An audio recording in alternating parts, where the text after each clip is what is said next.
మీ business ఏదైనా మీ ఊర్లో promotion చేయాలంటే అది సుమన్ టీవీతోనే సాధ్యం. ఇప్పుడే సంప్రదించండి. హాయ్ హలో నమస్తే, వెల్కమ్ టు సుమన్ టీవీ. నేను మీ అమర్నాథ్. ప్రజెంట్ మనం విశాఖపట్నం భీమిలి నియోజకవర్గం మధురవాడలో ఉన్నటువంటి వీ కన్వెన్షన్ దగ్గర అయితే ఉన్నాము. మనం చూస్తున్నాము ఈరోజు మధ్యాహ్నం 2:30 గంటలకు అయితే కనుక రాష్ట్ర ముఖ్యమంత్రి వర్యులు శ్రీ నారా చంద్రబాబు నాయుడు గారి యొక్క మీటింగ్ అయితే ఉంది. ఈ యొక్క తెలుగుదేశం కార్యకర్తలతో నాయకులతో కనుక ఈ యొక్క సమావేశం అయితే ఏర్పాటు చేశారు. ఇందులో భాగంగా మనతో ఉన్నారు రాష్ట్ర బీసీసీఎల్ డైరెక్టర్ అయినటువంటి దాసరి శ్రీనివాసరావు గారు. సో సార్ చెప్పండి. నమస్తే సార్. సార్ ప్రజెంట్ ఈరోజు చంద్రబాబు నాయుడు గారు అయితే కనుక భీమిలి అత్యధిక మెజార్టీ తోటి గంటా శ్రీనివాసరావు గారిని అయితే కనుక గెలిపించడం జరిగింది భీమిలి ప్రజలు. దాని తర్వాత మొట్టమొదటిసారిగా భీమిలి అయితే కనుక మీటింగ్ ఏర్పాటు చేయడం జరుగుతుంది.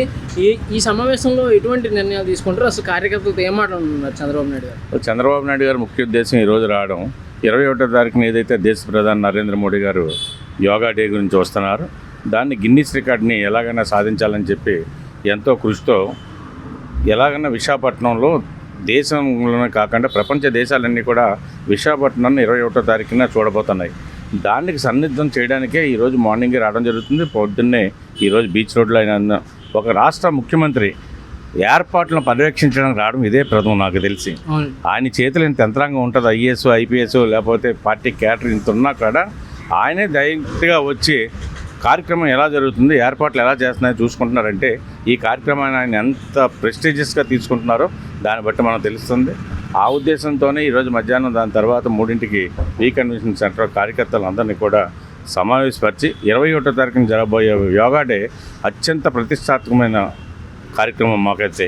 దాన్ని దేశ ప్రధానమంత్రి కూడా వస్తున్నారు కాబట్టి దాన్ని అందరినీ కూడా కార్యకర్తలని సన్నద్ధం చేయడానికి ఏదైతే మొన్న ఎలక్షన్లో అత్యంత మెజార్టీతో గెలిపించే భీమిని కాన్స్టిట్యున్సీ కార్యకర్తలందరికీ కూడా ఆయన ఒకసారి ధన్యవాదాలు తెలియజేయడానికి కూడా ఉంటుందని మేము అనుకుంటున్నాం. అలాగే గతంలో చాలామంది ఈ పార్టీకి కష్టపడ్డ కార్యకర్తలకు కూడా ఆయన ఈరోజు మంచి సందేశం ఇవ్వబోతున్నారని అనుకుంటున్నాం మేమంతా కూడా. సార్ చూస్తే కనుక చంద్రబాబు నాయుడు గారు ఈ యొక్క కూటమి ప్రభుత్వం వచ్చి సంవత్సరం పూర్తవునుంది. సో దీనికి సంబంధించి ఏమైనా మాట్లాడతారు అనుకుంటున్నారు?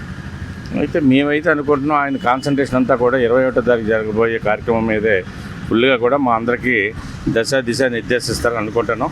అందరం కూడా అధికారులతో పాటు పార్టీ క్యాడర్ కూడా మిళితమై ఈ కార్యక్రమం సక్సెస్ చేయడానికి మా అందరికీ దిశ నిర్దేశిస్తారని కూడా ప్రత్యేకించి అయితే మేము దాని గురించనే అనుకుంటున్నాం. మిగతా విషయాలు అధినాయకుడు ఆయన ఏం మాట్లాడతారో కూడా మేమైతే ఆశతో ఉన్నాం. ఆయన వచ్చి ఈరోజు అభయాలు ఇస్తారని చెప్పి నాకైతే ఫస్ట్ విడతలోనే నామినేట్ పదవి రావడం జరిగింది. ఉత్తరాంధ్రలో రావడం నాలాగా చాలామంది ఆశావాదులు ఉన్నారు. దాని నుంచి కూడా ఈరోజు ఏదైనా ప్రయత్నం వస్తుందని చెప్పి మేము అందరం కూడా ఆశిస్తున్నారు. Thank you sir, thank you.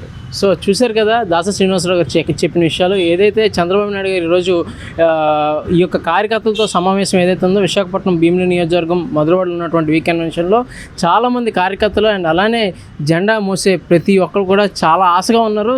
ఈ యొక్క ప్రీతమ నాయకుడు ఎవరైతే చంద్రబాబు నాయుడు గారు ఉన్నారో ఏం మాట్లాడతారని చాలా ఆసక్తికరంగా ఉన్నారు. కెమెరామెన్ శ్రీనుతో అమర్నాథ్, సుమన్ టీవీ, విశాఖపట్నం భీమిలి.